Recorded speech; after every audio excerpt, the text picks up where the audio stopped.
형통한 인생. 우리 한국말 성경에는 형통이라고 되어 있는데 영어 성경에는 success라고 되어 있어요. success 말이 여러분 성공이죠. 성공. 성공이란 말입니다. 오늘 인생의 성공에 대해서 말씀드립니다. 성공하기 싫은 사람 한 사람도 없습니다.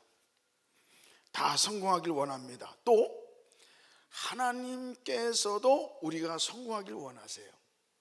성공하길 원하세요. 우리가 축복을 원합니다. 하나님도 우리에게 축복해 주시길 기뻐하세요. 제일 먼저 사람을 만드시고 나서 제일 먼저 하신 말씀이 무슨 말씀인지 아세요? 사람을 창조하신 다음에 제일 먼저 하신 말씀이 뭔지 아세요? 복을 주시며 가라사대. 제일 먼저 하신 말씀이, 인간을 창조하고 나서 제일 먼저 하신 말씀이 복을 주시며 가라사대.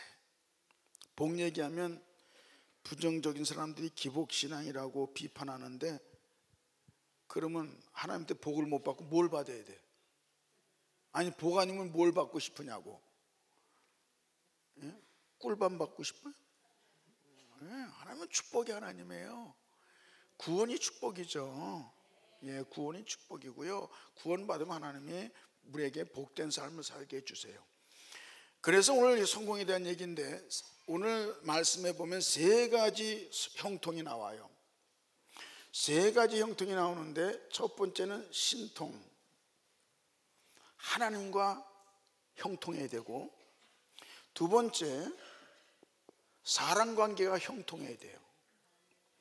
그 다음에 세 번째 돈, 물질관계가 형통해야 돼요.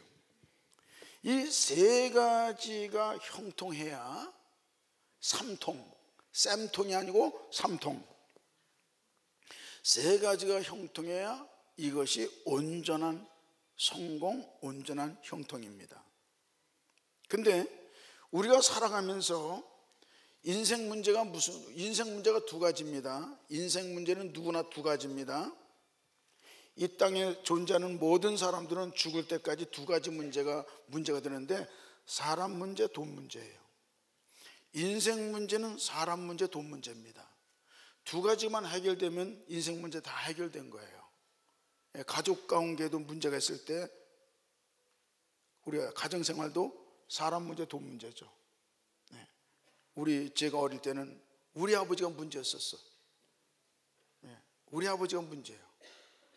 우리 아버지가 맨날 술만 드시고 가족을 돌보지 않으니까 경제적으로 어려웠어요. 그리고 아버지 때문에 늘 우리 집은 괴로웠어요. 사람 문제, 돈 문제. 제가 또 사회생활 시작했어요. 사업을 했어요. 사업을 해도 사람 문제, 돈 문제야. 이 직원들 문제, 종업원 문제, 그리고 자금, 회전 자금 문제. 어디 가나 미국 가도, 이민 가도 사람 문제, 돈 문제. 여기 있어도 사람 문제, 돈 문제. 성전 건축하려고 해도 사람 문제, 돈 문제. 전도하려고 해도 사람 문제, 돈 문제. 애들 학교 가는 것도 사람 문제, 돈 문제. 다 사람 문제, 돈 문제예요. 그래서 사람 문제, 돈 문제인데, 이 사람 문제, 돈 문제를 해결하려면 먼저 하나님과 관계가 해결돼야 돼요. 이것이 먼저 근본적인 문제입니다. 자, 그런데 오늘 말씀에 보면 어떻게 말씀이 시작되느냐고 하면 2절에 1절에는 요셉이 애굽의 노예로 팔려갔다는 얘기고, 2절에서 보면 요셉을 형통한 자라고 그래. 형통한 사람이라고 그래요. 그 형통한 사람이라는 말이, 요셉의 형편이, 상황이 굉장히 좋았어. 굉장히 환경과 상황이 좋아서 형통한 자다, 성공한 사람이다라고 얘기 안 하고, 하나님이 함께 하심으로, 하나님이 함께 하심으로 그는 형통한 자, 성공한 자다, 이렇게 얘기합니다. 여러분, 우리가 세상 사람들은 세상 사람들은 상황이 좋으면 성공했다, 상황이 나쁘면 실패했다 이렇게 얘기합니다. 근데 성경은 그렇게 얘기하지 않아요. 성경은 상황이 좋든지 나쁘든지 상관없이 하나님이 함께하면 그 사람은 성공한 사람이라는 거예요. 하나님이 함께하는 사람은 어떤 사람일까요? 구원받은 사람. 네, 구원받은 사람. 하나님이 구원받은 사람과 함께 하신 줄 믿습니다. 무소부재하신 하나님이 어디나 다 계시지만, 이론적으로는 어디나 다 계시지만 개인적으로 하나님이 정말 함께 하느냐 안 하느냐가 다른데, 어떻게 구원받았느냐 못 받았느냐, 구원받았느냐 못 받았느냐. 그러니까 아무리 큰 사업을 하고 아무리 출세해도 하나님이 함께 하지 않는 사람, 구원받지 못한 사람은 성공한 사람 아니에요. 예, 성공한 사람 아니에요. 왜? 그 사람 지옥 가는 사람이야. 여러분, 지옥 가는 사람 보고 성공했다고 할 수가 없어요. 아무리 돈이 많아도, 아무리 출세했어도 예수 믿지 않고 구원받지 않은 사람은 결과가 지옥입니다. 지옥 가는 것은 절대 성공한 사람 아닙니다. 실패한 사람입니다. 그런데 돈도 별로 못 벌었어요. 뭐 출세도 못했어요. 뭐 그냥 인간적으로 보면 시하게 살았어요. 그런데 그 사람은 구원받았기 때문에 천국 갑니다. 성공한 겁니다. 예, 천국 가는 것만큼 성공한 게 어디 있어요? 진짜 성공이고 근본적인 성공이고 본질적인 성공입니다. 그래서 성경은 기본적으로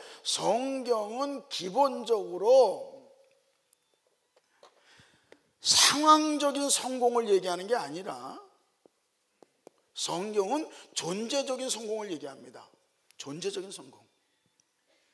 내 상황이 성공적인 상황이냐 잘 되는 상황이냐가 아니라 내가 성공한 자냐,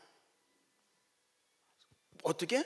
하나님이 함께하는 자냐, 하나님의 생명을 가진 자냐, 구원받은 자냐. 여러분, 우리가 이제 구원받았다 그러면 뭐래요? 영생을 받았다고 그래. 영생을 받았다 그러는데, 영생을 받은 게 뭐예요? 영원히 사는 거예요? 그것도 맞긴 맞아요. 근데 영생이라는 말은 영원히 산다는 말도 되지만은 더 근본적으로 뭐냐? 하나님의 생명을 가진 거예요. 예수를 영접하면 예수 그리스도 안에 있는 하나님의 생명이 우리 안에 들어옵니다. 예수를 영접하면, 그러면 하나님의 생명을 가졌으면 하나님의 일부를 가진 거예요? 하나님의 전부를 가진 거예요? 하나님의 전부를 가진 거예요. 여러분, 구원이라고 하는 것이 얼마나 어마어마한 것인지 여러분 확실히 아셔야 돼요. 구원받으면 하나님의 생명을 가졌으면 하나님의 전부를 가진 사람이에요. 그럼 하나님의 전부를 가진 사람이 뭐가 부족해요? 그 사람이 없는 게 어디 있어요?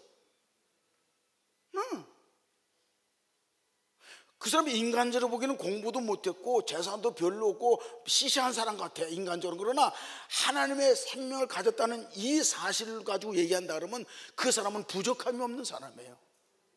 그러니까 다윗이 시편 23편에서 여호와는 나의 목자시니 내게 부족함이 없으리로다. 네. 부족함이 없으리로다. 근본적으로 그걸 아셔야 되는 거예요. 구원받았다? 하나님의 생명을 가졌어. 하나님의 생명을 가졌다는 얘기는 하나님의 전부를 가지신 거야. 예. 놀라운 겁니다. 이것보다 더 큰 축복, 이것보다 더 큰 성공이 있으면 얘기해 보세요. 얘기해 보세요. 트럼프 대통령보다 더 축복받은 사람이에요. 그 사람 4년이면 이거야.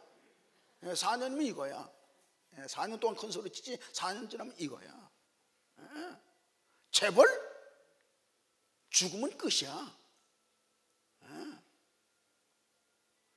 그러니까 우리가 하나님의 자녀가 됐다, 하나님의 상속자가 됐다, 하나님의 생명을 가진 자다, 영생을 소유한 자다, 이 말은 어마어마한 거야. 어마어마한 말이야. 어마어마한 말이야. 네. 그래서 하나님은, 성경은 진짜 성공한 자가 뭐냐? 상황적인 성공을 말하는 게 아니라 존재적인 성공을 말해요. 존재 성공은 뭡니까? 구원받은 사람이야. 예수가 이 안에 계신 사람이고 하나님의 생명을 가진 자야. 자, 그래서 성공의 정의를, 본질적인 성공이 뭐냐를 먼저 말씀드리고 이제 풀어나갑니다. 첫 번째, 영적인 성공입니다. 신통이라고 합니다. 신통, 하나님과의 관계가 형통한 사람. 이 사람은 하나님이 함께하는 사람. 하나님이 함께하는 사람. 하나님이 함께하는 사람이 지금 어디 있느냐고 하면 애굽의 노예로 팔려갔어요. 하나님이 함께하는 사람은 내가 노예로 팔려가든지 노예가 되든지 내가 사장이 되든지 상관이 없어. 어떤 상황에 있느냐가 중요한 것이 아니라 하나님이 함께 하느냐 안 하느냐, 이게 중요한 거예요. 이게 중요한 겁니다. 그러면 하나님이 함께 할 때에 어떤 일이 일어나느냐? 여기 오늘 본문에 보면 이렇게 나옵니다. 2절에 보면 여호와께서 요셉과 함께 하심으로 그가 형통한 자가 되어 그의 주인 애굽 사람의 집에 있으니, 자, 노예로 있다는 거예요. 좀 노예 생활하는 겁니다. 종이 되어 있는 겁니다. 3절에 그의 주인이 여호와께서 그와 함께 하심을 보고, 자, 애굽 사람이 요셉을 봤는데 하나님이 함께 하시는 걸 봤대. 그러면 애굽 사람도 요셉 말로 얘기하면 그 사람도 구원받았고 성령 받아가지고 영안이 열려서 하나님이 왔다 갔다 하는 게 보여가지고서, 그걸 계시의 은사를 받고 투시의 은사를 받아가지고서, 그래서 요셉과 하나님이 함께 하는 걸 봤느냐 이 말이에요? 아니라 이 말이에요. 불신자란 말이에요. 그럼 불신자가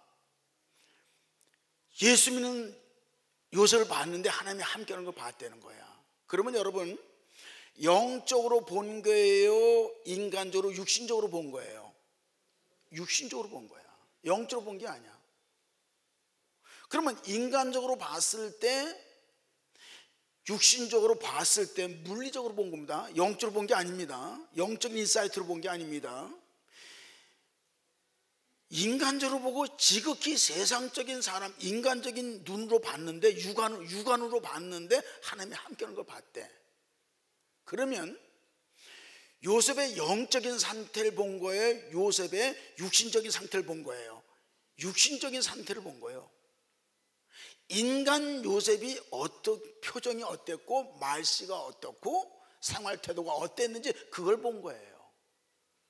그러면 우리가요, 로마서 14장 7절에 보면 하나님의 나라는 먹는 것과 마시는 것에 있지 아니하고 오직 성령 안에서 의와 평강과 희락이라고 그랬어요. 먹고 마시는 것이 있든지 없든지, 물질적으로 부자가 되든지 가난하든지 상관없이 오직 성령 안에서 의와 평강과 희락이야. 8절에 내려가면 로마서 14장 7절 말씀 지금 제가 말씀드린 거고, 8절 내려가면 이로써, 그러므로 이런 얘기입니다. 이로써 그리스도를 섬기는 자들은 하나님께 기뻐하심을 받고 사람들의 칭찬을 받느니라, 이렇게 나옵니다. 사람들의 칭찬을 받는다 그러면 누구예요? 그 사람들은 믿는 사람도 있겠지만 안 믿는 사람까지 포함하고 있는 얘기입니다. 그러면 정말로 하나님이 함께하는 사람, 정말 구원받은 사람은 보이지 않는 하나님께 기뻐하심은 물론이지만 눈에 보이는 사람들, 우리 교회 식구들뿐만 아니라 교회 바깥에 있는 세상 사람에게도 칭찬을 받는다는 거예요. 그게 정말로 구원받은 사람이라는 거예요. 그것이 정말 하나님이 함께하는 사람이라는 거예요. 요셉은 믿지 않는 애굽 사람으로부터 하나님이 함께하는 사람을 인정받았다는 거예요. 칭찬을 받았다는 거예요. 여러분, 그래서 우리 교회에서는 그래요. 제가 좀 부담스러운 얘기를 합니다. 여러분, 장로님이십니까? 권사님이십니까? 안수 집사님입니까? 집사님이 그러시면 여러분들은 교회에서만 그렇게 재직으로서 불려지는 게 아니라 집에서도 장로님으로 인정받으셔야 되고, 안수 집사로 인정받으셔야 되고, 권사로 인정받으셔야 됩니다. 제가 그럽니다. 일주일에 한 번 보는 교인은 속일 수 있어. 근데 가족은 못 속여. 그래서 가족에게 정말 우리 아빠는 정말 장모님답다, 우리 아빠는 안수 집사님답다, 우리 엄마는 권사님답다 인정을 받으셔야 되는 거예요. 그게 굉장히 중요한 거예요. 아마 이 한교회는 다 인정받으실 것 같아. 제가 이렇게 관상을 보니까 다 인정받으실 것 같아. 중요해요. 아마 여기 익산 시내에서 예한교회 성도들에 대한 평판이 좋을 거라고 생각해요. 저는요. 예. 아멘 안 하시는 분 자신 없는 거예요? 아니 그런 소문 들을 것 같아. 제가 딱 보면 알아. 예. 장사 한두 번 해보는 거 아니잖아. 이거 딱 보면 이게 냄새가 나. 그런 칭찬 들을 것 같아. 우리 교회도 그래요. 우리 동네에서 새소망교회 성도들은 다르다고 그래. 왜냐면 다른 사람한테 들은 거예요. 제가 우리 교회한테 들은 게 아니고, 어느 빵집이 있거든요. 빵집이 있는데 그 빵집 사장이 그래.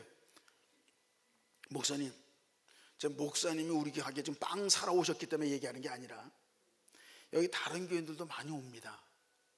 다른 교인들도 많이 와서 커피도 마시고 앉아서 뭐 떠들고 그러고 다 가는데, 새소망교회 교인들은 진짜 다르더라고요. 정말 다르대. 복잡하게 설명을 안 하고 그냥 한마디로 다르다고 그러더라고. 좀 달라야 돼. 그래서 보디발이라고 하는 사람이 불신자가 요셉을 볼 때 하나님이 함께하는 걸 봤다는 거야. 그러니까 보디발이 어떤 반응을 나타내냐고 하면, 4절에 보면 요셉이 그의 주인에게 은혜를 입어. 은혜를 입을 때는 무슨 얘기예요? 그 주인이 굉장히 잘해주기 시작하는 거야. 굉장히 잘해주기 시작하고, 그 다음에 심지어 자기 가정 총무를 삼고 자기 재산 전체의 관리인으로 승격시킵니다. 노예를. 사람에게 인정받으니까 벌써 사람한테 인정받으신 거예요. 사람한테 인정받으셔야 돼요. 직장에 가면 인정받으셔야 돼요. 저는 그럽니다. 여러분, 취직하셨습니까? 그러면 월급이 얼마든지 간에 상관없이 일단은 거기서 인정받으시라고 합니다. 인정받으셔야 됩니다. 사장님한테 인정받으셔야 되고, 윗사람한테 인정받으셔야 되고, 무조건 인정받아야 돼요. 조건이 안 맞아서 관둘 관둘망정, 일단 거기 근무하는 동안에는 인정받으라. 이런 소리 저런 소리 하지 말고, 뭐 주인이 뭐 사장이 뭐 지독하네 안 지독하네, 사장이 뭐 매너가 어쩌네 저쩌네, 그런 얘기 일절 하지 말고 일단 당신이 윗사람한테 인정받아라. 굉장히 중요한 얘기입니다. 그래야 우리가 크리스찬으로서 빛과 소금이 돼야 돼요. 우린 돈이 중요한 게 아니에요. 빛과 소금이 돼야 되는 거예요. 인정받으셔야 돼요. 인정받으셔야 돼요. 이게 사람하고의 관계가 형통할 때에, 사람의 관계에 형통할 때, 그 다음에 거기서 모든 역사가 이루어집니다. 왜냐하면 하나님이 우리에게 축복하시는 수단으로 쓰시고, 또 반대로 하나님은 사람을, 우리를 연단하는 수단으로 쓰십니다. 여러분 그걸 아셔야 돼요. 사무엘하 7장 14절에 보면 다윗에게 하나님이 축복하시면서, 나단 선지자를 통해서 축복하시면서 네 후손을 축복할 거다. 그러나 네 자손이 내 말을 듣지 않으면 내가 사람의 막대기와 인생의 채찍으로 때릴 거다 겁니다. 그래서 하나님이 우리를 연단하실 때는 반드시 사람을 통해서 연단하십니다. 그리고 하나님이 우리를 축복하실 때 우리에게 사람을 붙여서 축복하십니다. 여러분 예를 들어서 사업합니다. 사업할 때 여러분 돈이 이제 수입이 좋아야 되잖아요. 장사가, 매상이 좋아져야 되잖아. 그러면 매상이 좋아지려고 그러면 여러분 어떻게 돼요? 봄철에 노랑나비, 하얀 나비처럼 여러분 10,000원짜리가 15만원짜리가 수표가 100만원짜리 수표가 날라옵니까? 나비처럼? 우리 가게로다 돈이 막 날라와? 돈이 막 낙엽처럼 날라와? 참새처럼 날라와? 아니, 사람들 주머니에 돈이 담겨가지고 사람이 돈을 가지고 와. 사람들 주머니에 돈을 담아가지고 우리 가게를 찾아오는 거야. 그러니까 하나님이 축복할 때도 사람을 통해서, 나를 연단할 때도 사람을 통해서. 어떤 사람?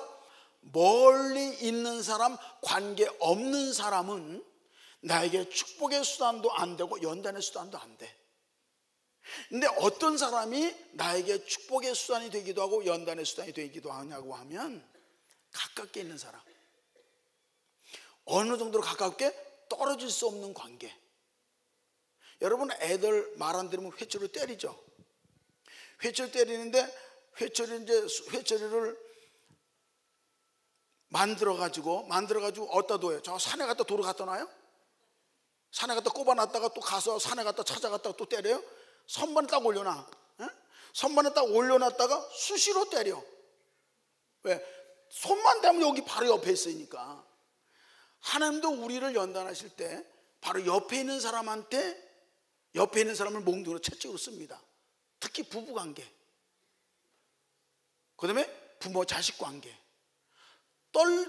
떨어질래야 떨어질 수 없는 관계 통해서 우리를 연단하십니다. 또 같은 교인끼리, 또 같은 구역 식구, 성가대끼리, 성가대 안에서, 구역 안에서, 선교회 안에서, 또 직장에서 같이 근무하는 사람끼리 떨어질 수 없는 관계가 축복의 수단이 되기도 하고 연단의 수단이 되기도 합니다. 그래서 여러분 사람 꼴보기 싫어서 우리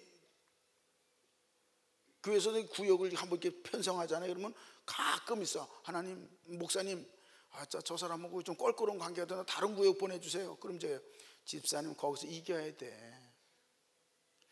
그 사람 피하면 저기 하면 또 있어. 또 있으니까 괜히 왔다 갔다 하지 말고 그냥 연단 받아야 돼. 그래서 우리가 중요한 것은 하나님께서는 하나님의 관계에 의해서, 하나님의 관계에 따라서 하나님이 나와 옆에 붙어 있는 사람을 축복의 수단 쓰기도 하고 연단의 수단 쓰기도 하는 거예요. 근데 이 하나님이 요셉과 함께 함으로 하나님이 한테 인정받으니까, 하나님이 그 애굽 사람을 축복의 수단으로 쓰시는 거예요. 또 연단의 수단도 썼죠. 누구? 이스마엘 사람, 노예로 팔려간 사람, 형들도 연단의 수단 쓰임 받았고, 이스마엘 사람도 노예로 사갖고 갖다 파는 사람도 연단의 수단을 썼어요. 그런 연단을 거치면서 이 요셉은 하나님 관계가 굉장히 친밀한 관계가 되죠. 그래서 그 결과가 이렇게 나타나는 거예요. 그래가지고 사람한테 인정받으니까 그 다음에 어떻게 돼요? 여기 또 나오죠. 자, 4절에 요셉이 그 주인에게 은혜를 입어 섬김에 그가 요셉을 가정 총무로 삼고 자기의 소유를 다 그의 손에 위탁하니 그가 요셉에게 자기 집과 그의 모든 소유를 주관하는 때부터 여호와께서 요셉을 위하여, 애굽 사람 위해서 그런 게 아닙니다. 애굽 사람이 이뻐서 그런 게 아닙니다. 요셉을 위해서 그 애굽 사람의 집에 복을 내리심으로 여호와의 복이 그의 집과 밭에 있는 모든 소유에 미친지라. 이렇게 해서 기본적으로 세 가지가 형통해야 되는데, 가장 근본적인 형통이 뭡니까? 하나님이 함께 하시는 문제, 정말 하나님의 생명을 가진 사람, 하나님의 자녀가 된 사람, 온전히 구원받은 사람, 천국 시민 된 사람. 그 다음에 하나님이 사람과의 관계를 형통케 하시고. 근데 여러분, 이 사람 관계가 반드시요 다짜고짜 처음부터 하나님이 축복의 손을 쓰지 않습니다. 거의 통상적으로 일단은 사람 통해서 연단하신 다음에 축복하십니다. 여러분, 그 축복의 순서가 어떻게 되냐면 항상 연단이 앞에 오고요, 그 다음에 축복이 다음에 와요. 항상 그래요. 또 축복 온 다음에 또 연단이 또 와요. 연단이 온 다음에 또 축복이 와요. 순서가 그렇게 돼요. 왜 그럽니까? 연단은 제가 내일 저녁에 이삭에 대해서 얘기할 겁니다. 그때 이제 얘기가 나오겠지만, 연단은 축복의 자격, 축복의 그릇을 만드는 과정이에요. 뭐 잘못해서 처벌하고 잘못해서 징계하는 과정이 아니라, 여러분 잘 들으셔야 돼요. 그런 의미도 있긴 있지만은 근본적인 하나님의 선한 의도는 뭐냐면 연단을 통해서 우리 그릇을 만듭니다. 그 다음에 축복을 주시는 거예요. 축복을 왜 주실까요? 사명 감당하라고. 사명 감당하라고. 그러니까 연단 받을 때는 하나님이 나를 위해서 무엇을 원하시는가를 나를 위해서입니다. 연단 받을 때는 나를 위해서 무엇을 원하시는가를 하나님께 물으셔야 돼요. 하나님, 내가 뭐를 고칠까요? 뭐가 달라져야 될까요? 나를 위해서 하나님이 뭐를 원하시는가를 깨달으셔야 되고, 그 다음에 축복받을 때는 뭐를 하냐면 내가 하나님을 위해서 무엇을 해야 될까? 이해가 가십니까?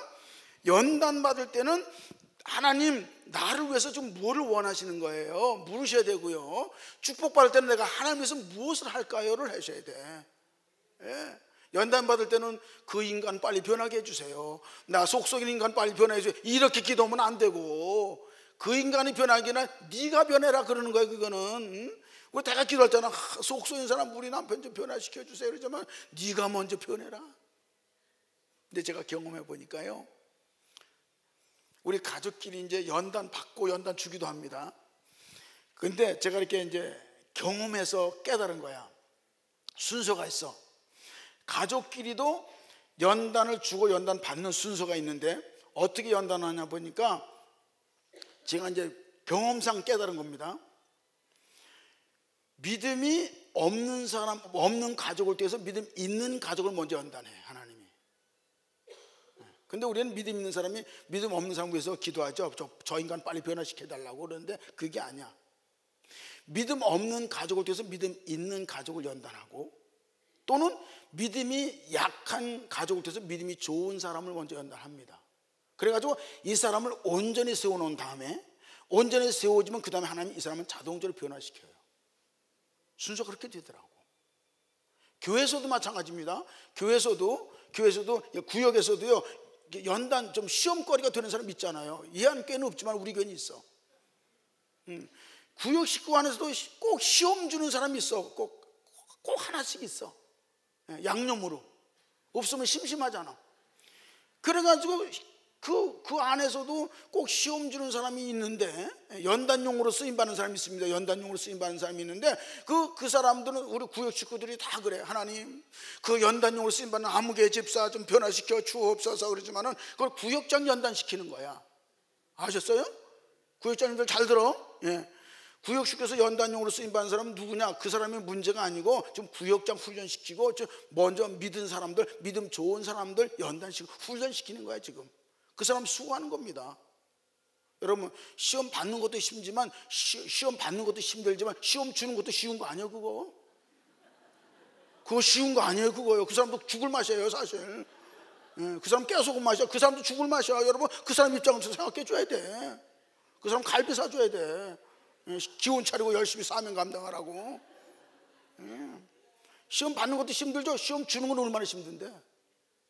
나중에 그러더라고. 자기가 죽을 뻔했다고. 그 그 사람 보통 수고하는 거 아니에요. 예, 아주 상 줘야 돼. 나중에 상 줘야 돼. 아니 나를 위해서 연단해 주는데 얼마나 감사해. 그렇잖아? 예, 연단용 감사합니다. 연탄용이 아니고 연단용 감사합니다. 제가 목회해 보니까 교인들이 두 종류가 꼭 있더만. 목사 연단용이 있고 목사 위로용이 있어.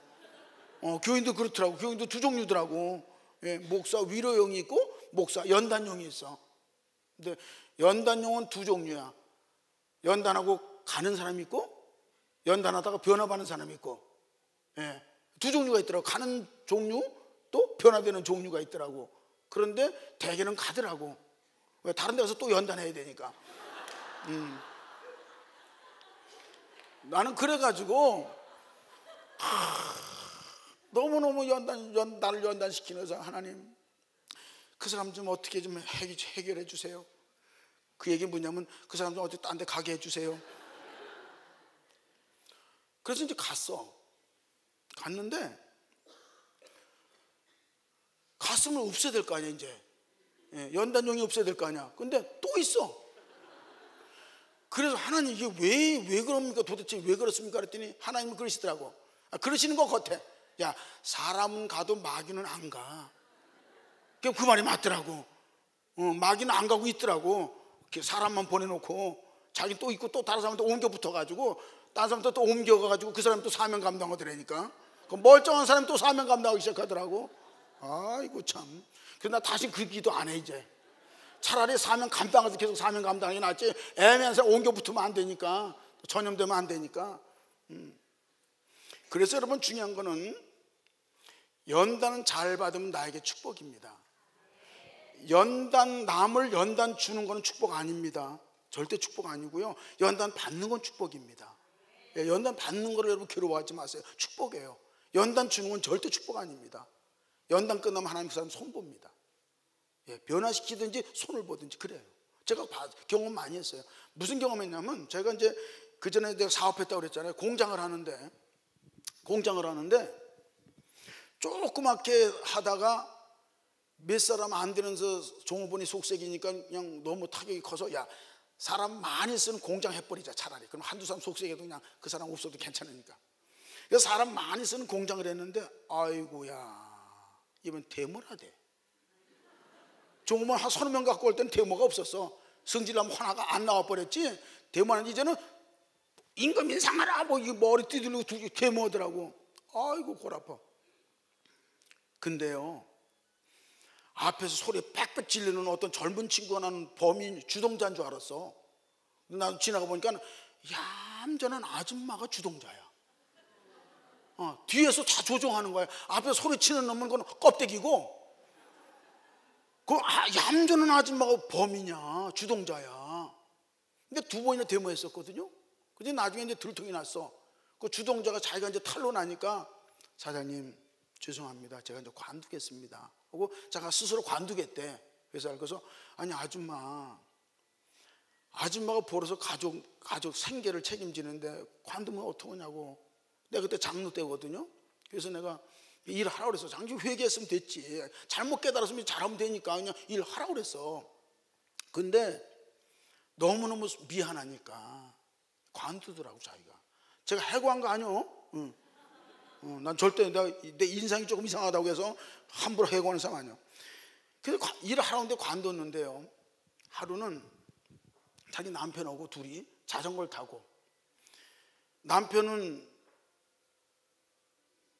자기는 앞에 가고 이제 길가로 인도 차도 구분이 없잖아요. 시골길은. 남편은 뒤에서 자전거 타고 따라오고 자기는 앞에 가고. 근데요 용달차가 오면서 뒤를 받아가지고 남편은 즉사하고 자기는 허리가 부러지고 또 또 한 번은 공장장이 속을 쓰겠어요. 속을 쓰긴 거 하나님 막 기도하니까 하나님이 공장장을 스스로 관두게 하더라고. 자기가 관두더라고. 근데 그렇게 속 썩이던 공장장이 3년 동안 취직을 못해서 아이가 영양실조가 걸려서 학교 가다 쓰러졌다는 소식 듣고 내가 쌀부대 사서 보냈어. 그러니까 그 뒤로는 우리 회사 직원들이 우리 사장님 속 썩이면 벌 받는다.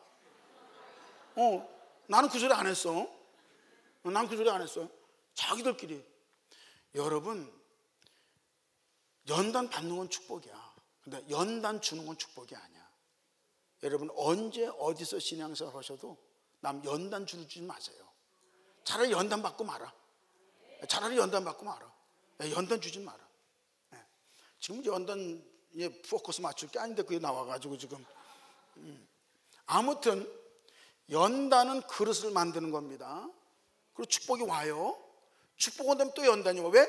또 그릇을 키워요. 더 큰 축복이 와야 되니까. 더 큰 축복을 줘야 되니까 또 연단, 그릇 키우려고 축복 주시는 겁니다. 왜? 그래서 연단 받으면 할렐루야 해야 돼. 왜? 그 다음 스테이지는, 그 다음 과정은 축복의 과정이 기다리고 있으니까. 연단을 졸업하면 축복이 옵니다. 또 졸업하면 또 축복이 옵니다. 하나님 꼭 그렇게 하세요. 꼭 그렇게 하신다고. 축복만 좋아하지 말고 연단도 좋아해줘야 돼. 그래서 하나님은 이 인간관계 통해서 우리가 축복의 선택이 되고 연단 수가 되고, 그래서 그 관계를 통해서 그 다음에 이 인간관계가 결국은 물질 축복으로 연결되는 거예요. 그 전에 제가 이제 이렇게 사업하면서 이제 영업 활동도 하잖아요. 하는데 참 감사한 거는요, 하나님이 거래처도 하나님이 연결시켜 주더라고. 내가 생전 연락도 안 한 모르는 거래처인데 연락이 와요. 소문 들었다고. 그런 거 보면 하나님이 오시는 거야. 하나님이 오시는 거야. 그래서 신통, 하나님 관계가 제일 먼저 근본적으로 형통해야 되고요. 그 다음에 하나님 관계 통해서 사람 관계, 물질 관계 형통하게 되어 있습니다. 여러분, 삼통이 되시길 주 이름으로 축원합니다. 가장 근본적인 건 하나님의 관계입니다. 근데 여기서 주의할 게 하나 있어요. 자, 하나님이 사람 인간관계 축복하시고 물질관계 축복할 때 조심할 게 하나 있어. 암만 사람이 나에게 잘해줘도 우상으로 만들지 마세요. 물질 축복 암만 많이 해서 우상으로 만들지 마세요.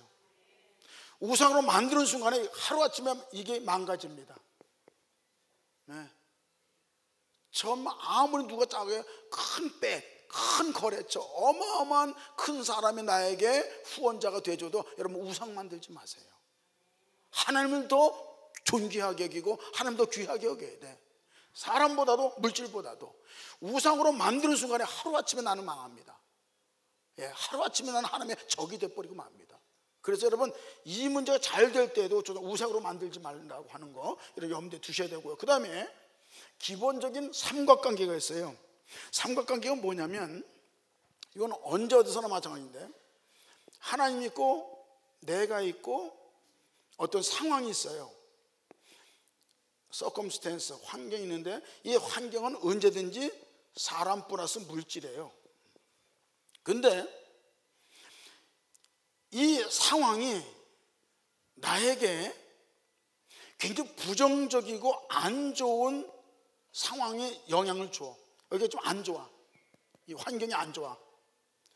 그럴 때 우리는 뭘 깨달으셔야 되냐면, 내가 하나님한테 부정적으로 하지 않고 있나. 여러분, 이걸 깨달으셔야 돼.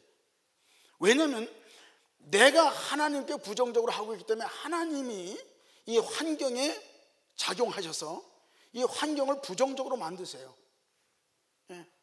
그러면 하나님이 이 환경을 부정해서 이 환경을 통해서 나에게 부정적인 현상을 보여주면서 네가 나에게 좀 부정적으로 하고 있다, 이걸 가르쳐 주시는 거예요.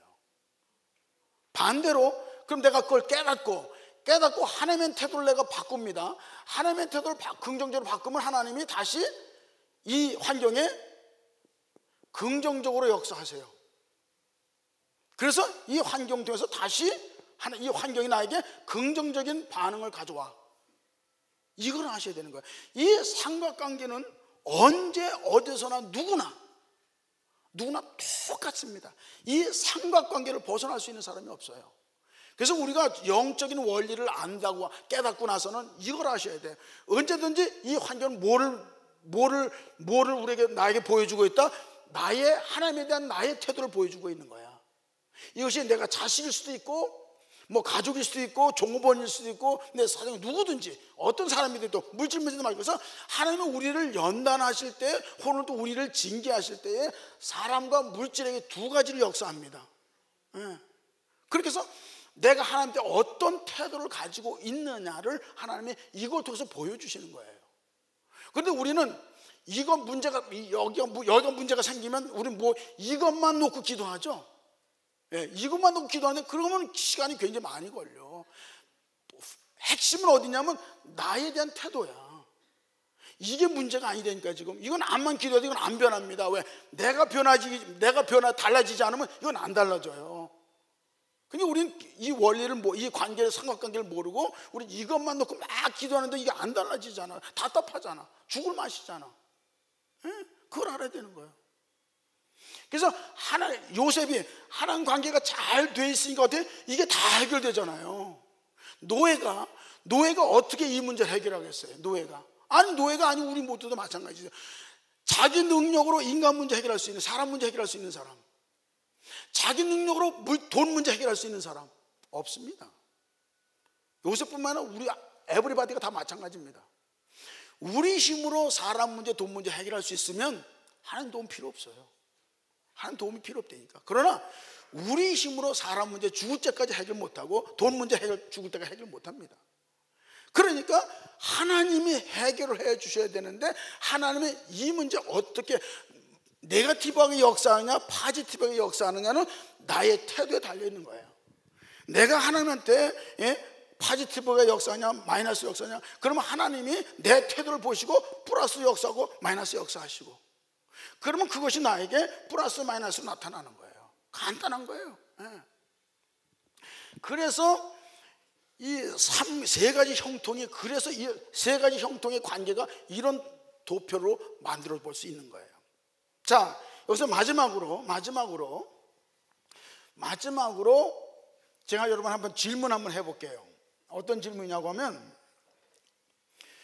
요셉이 모태신앙이에요? 아니에요? 요셉이 성경에 안 나와 있나? 모태신앙이라고? 아버지가 누구야? 야곱이 믿는 사람이 안 믿는 사람이야? 그럼 모태신앙이잖아. 모태신앙 처음 들어봤어요? 못된 신앙. 모태신앙이 문제가 뭐냐면, 난 못해요. 모태가 지나치면 못된 거예요, 그거는. anyway, 그게 중요한 게 아니라, 그러면 성경에서 모태신앙이면은 노예로 팔려오기 전에 고향에 있을 때, 그때는 하나님 함께 안 하셨을까? 함께 했겠죠. 근데 성경은 유독이 특별히 노예로 팔려왔을 때 하나님이 함께 하신다고 표현을, 여기서 그 표현을 써. 왜 그랬을까? 저는 그런 의문이 생겨서 나름대로 묵상을 해봤어요. 왜 고향에 있을 때, 가족과 함께 있을 때, 호의호식할 때, 모태신앙인가 그때도 교회 주일 예배 드리러 갔을 거고, 뭐 다 했을 거 아니에요. 부모 따라서 신앙생활 다 정상적인 신앙생활을 했을 거 아니냐 이 말이야. 근데 그 당시에 하나님이 함께 했을 건데도 불구하고 굳이 왜 이 시점이 중요한 겁니다. 타이밍이 중요한 겁니다. 왜 이때 와서 하나님이 함께 하신다고 말하느냐 이 말이야. 자, 여기 보세요. 1절에 보면 이런 말이 나옵니다. 1절은 뭐라고 나오면, 요셉이 이끌려 그를 끌려갔다 데려갔다, 이런 말이 나옵니다. 수동태입니다. 능동태가 아닙니다. 그러면 끌려갔어. 노예로 팔렸어. 노예로 끌려갔어. 그 시점에서 성경은 하나님이 함께한다고 말해. 고향에 있을 때, 편안할 때, 행복할 때 그 얘기를 하는 게 아니라 노예로 팔려간 가장 불행한 상황에서, 가장 절망적인 상황에 있을 때 이 성경은 하나님이 함께한다는 표현을 그때 써. 왜 그랬을까? 왜 그랬을까? 여러분, 구원을 분명히, 첫 번째 질문은 구원을 받았느냐를 제가 질문하고 싶고요. 구원을 받으셨습니까? 이게 중요하고, 영통의 문제입니다. 영통, 신통의 문제입니다. 구원을 받았으면 그 다음에 내 인생의 소유권과 내 인생의 경영권이 하나님께로 넘어갔습니까? 안 넘어갔습니까? 이게 중요한 거예요. 네. 이론적으로 우리가 넘어갔다고 하지만은 내 인생의 소유권과 경영권이 하나님한테 인계인수가 됐느냐는 거야. 이게 중요한 겁니다. 구원은 분명히 받았느냐, 그게 중요하고, 구원 받았는데, 구원은 분명히 받았는데 그 다음에 숙제가, 무슨 숙제가 남아있느냐고 하면, 실제적으로 내 인생의 소유권과 경영권이 하나님 주님께 인계인수가 됐느냐. 여기서 보면 지금 요셉이 끌려갔어요. 자기가 주인이 아니라는 얘기입니다. 지금 주인이 있다는 거예요. 그 주인에 의해서 좀 끌려가는 인생이 되어버렸어. 노예가 됐어. 노예는 내 생명까지도 주인의 겁니다. 그리고 나에 대한 생사 모든 처분을 주인이 마음대로 할 수 있어요. 그러니까 노예는 자기 인생의 소유권과 경영권이 주인에게 있습니다. 그러면 우리가 정말로 하나님의 자녀라고, 내가 예수 그리스도의 크리스찬이라고 하면, 예수님이 내 안에 계신다고 하면, 나의 인생의 소유권과 경영권은 주님께 있어야 됩니다. 주님 마음대로 할 수가 있어야 돼요. 그 타이밍이, 그 시점, 그런 과정을 거쳤느냐 이거예요. 이게 중요한 거예요. 요셉이 고향에 있을 때는 아직까지는 우리가 그렇게 추측해 볼 수 있습니다. 그때까지는 평안할 때, 자기 마음대로 할 수 있을 때는, 소유권과 경영권이 하나님께 넘어가지 않았습니다. 근데 지금에 와서는 아무것도 마음대로 할 수가 없습니다. 죽고 생사 문제까지도 내 마음대로 안 됩니다. 이 시점에 와서 성경은 하나님이 함께 한다고 얘기합니다. 제 간증을 하나 얘기하겠습니다. 제가 어린 나이에 티네이저 때 집을 나왔다고 말씀드렸습니다. 몇 년 동안 계속 고생을 합니다. 고생을 하는데 분명히 예수를 믿지만 앞날이 캄캄하고요, 살 길이 없어. 길이 안 보여. 너무너무 절망적이야. 죽고 싶은 생각밖에 안 들어. 그때 내가 20살 때인데, 어디서 살았냐면 제가 서울의 성수동, 뚝섬이라고 그러죠. 성수동에 살았어요. 그 뚝만 넘어가면 한강이에요. 그래서 인생이 너무 좌절돼. 예수 믿으면서도 너무 절망적이고 인생의 소망이 없어서, 이렇게 끝도 없이 고생할 바에는 차라리 죽는 게 낫겠다, 이런 절망감이 들어오는 거예요. 그래서 제가 한강대학 풍동과를 들어가려고 하다가 그 이웃교회에서, 지금은 돌아가셨어요, 동년문 선결교회에 이명재 목사님, 유명한 선결교 부흥강사 목사님이 있습니다. 그분이 우리 교회 이웃교회에서 부흥회를 하시는데, 제가 거길 그 집회 참석했어요. 참석했는데 그 목사님이 유명한 설교가 있습니다. 포기와 순종이라고 하는 이삭을 바치는 본문을 가지고 그 포기와 순종에 대해서 설교를 하시는데, 그 설교를 듣다가 제가 은혜를 받습니다. 그리고 결단합니다. 그래, 내 인생을 내가 한강에다 포기할 게 아니라 하나님한테 포기하자. 이런 지혜가 떠오르더라고. 이왕 인생 포기할 거면 그러면 한강에다 포기할 게 아니라 하나님한테 포기해버리자. 이런 생각이 딱 들어오는 거예요. 그러면 내 생명까지도 하나님께 던져서 한강에 나를 던지듯이 하나님께 나를 던지는 방법이 뭘까를 가만히 생각해 보니까 어떤 생각이 드냐면, 그럼 있는 거 다 바치면 되겠다. 10원 한 장 안 남기고 홀랑 다 바치면 그 다음에 난 굶어 죽을 거니까 하나님의 목적, 내 목숨을 바치는 거예요.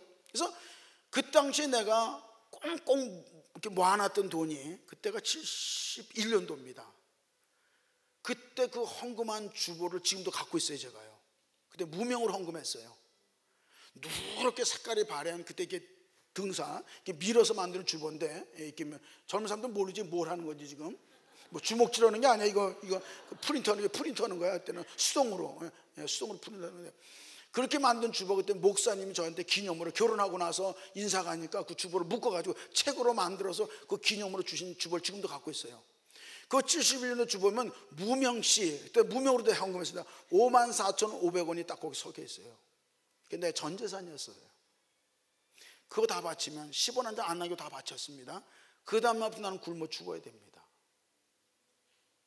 근데 하나님이 그 다음날부터 한 끼도 굶게 하지 않았고, 이슬 맞고 비 맞고 자본 적이 없어요. 집도 절도 없었습니다. 저는 돈 한 푼 없습니다. 집도 절도 없습니다. 근데 그 다음날부터 하나님이 내 인생을 완벽하게 인계인수하셔서, 완벽하게 내 인생을 인계인수하셔가지고 책임지는 것을 실제로 보여주기 시작하는 거야. 실제로.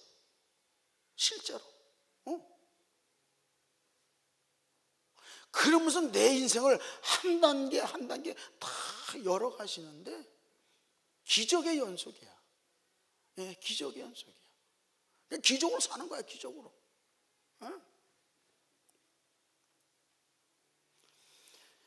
요셉이 이스마엘 사람들에게 끌려서 노예로 팔려갔을 때, 노예가 됐을 때 뭐 고향도 잃어버리고 가족도 모든 것을 다 상실했을 때, 완전히 내 생명까지도 상실했을 때, 그때 하나님이 요셉의 인생을 인계인수하십니다. 소유권과 경영권을 인계인수합니다. 그 다음부터 요셉과 함께하면서 요셉의 길을 여는 것이 창세기 39장 이후로 쫙 나옵니다. 어떻게 하나님이 그의 길을 인도하시는지. 여러분, 여기서 요셉이 애굽의 노예로 팔려갔다는 사실을 여러분 기억하셔야 돼요. 왜요? 하나님이 애굽을 통한 하나님의 비전이 있었어요.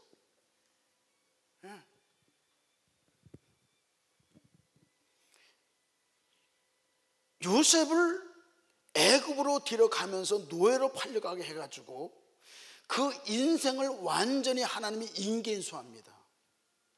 그 다음에 요셉을 통해서 하나님이 애굽 그 시대에 하나님의 비전을 이루는 도구로 쓰시기 시작합니다. 여러분, 내 인생을 하나님께 완전히 인계인수 넘긴 다음에는 하나님이 여러분들을 당신의 비전과 그 시대와 그 땅을 위해서 하나님이 여러분들을 당신의 비전을 위해서 쓰기 시작할 겁니다. 세 가지 형통에서 내가 성공했다, 여기에 머무르는 것이 아니라 하나님이 주어진 그 시대와 그 땅을 위한 하나님의 비전을 위해서 나를 쓰시기를 원하시는 거예요. 우리 예한교회가 이 지역을 위해서 쓰임받고, 이 시대를 위해서 쓰임받고, 우리 한국을 위해서 쓰임받았고, 그러기 위해서 예한교회를 세우셨고 축복하셨고, 여러분들을 거기에 지체가 되게 하신 거예요. 우리 각자가 요셉처럼 하나님이 여러분을 향한 비전이 있습니다. 교회적인 비전이 있고 여러분 개인적인 비전이 있습니다. 여러분 자녀들에게 꿈을 심어주셔야 돼요. 자녀를 위해서 기도를 해주셔야 돼요. 저는 우리 교회에게 애기들 낳으면 첫 번 기도받으러 나와요. 신생아가 이제 병원에서 태어나고 나서 한 20일 정도 지난 다음에 외출할 수 있을 때 외출하실 때 첫 번째 이제 교회 나올 때 기도받으러 나와요. 그러면 제가 그 부모들에게 하는 기도 제목을 줍니다. 똑같이 줍니다. 부모님은 이 아이 위해서 두 가지 위해서 기도해 주세요. 하나는, 하나님, 이 아이를 향한 당신의 비전이 뭡니까? 하나님의 비전이 뭡니까? 이 아이는 좀 아무것도 모르니까 부모가 대신 그 기도를 해줘야 돼. 하나님, 이 아이를 위한 하나님의 비전이 뭡니까? 그리고 그 비전을 함께 이루어갈 배우자를 위해서 기도하라고 합니다. 두 가지입니다. 이 아이의 비전을 위해서, 이 아이의 배우자를 위해서.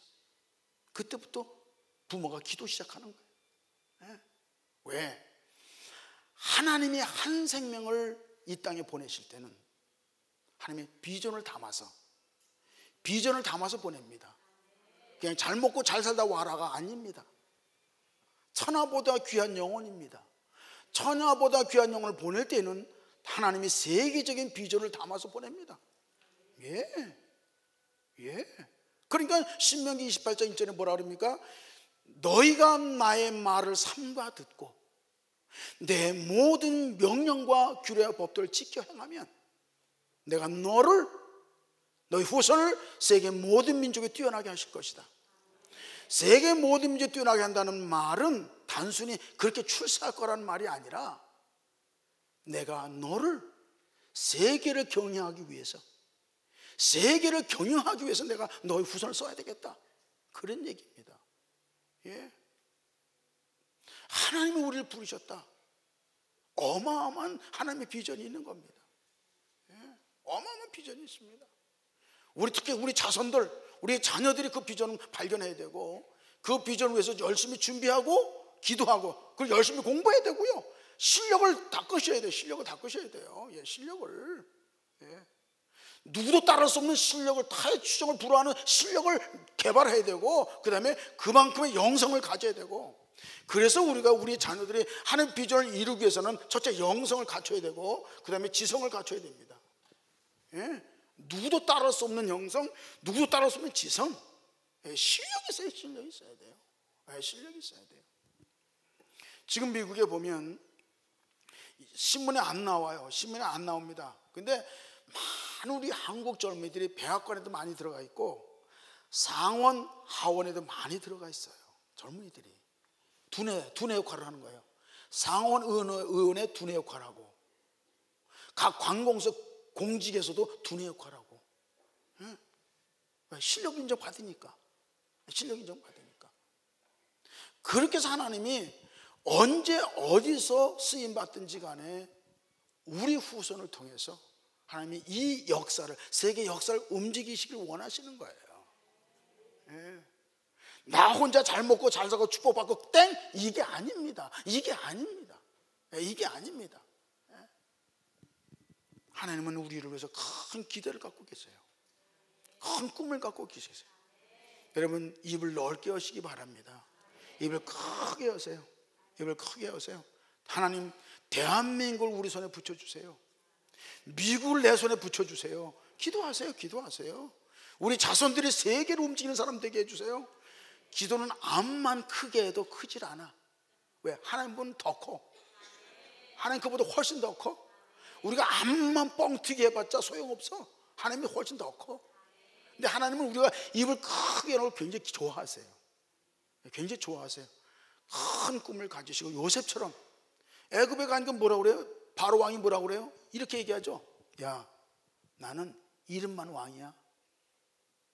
진짜 통치자는 너야. 요셉한테 그러죠.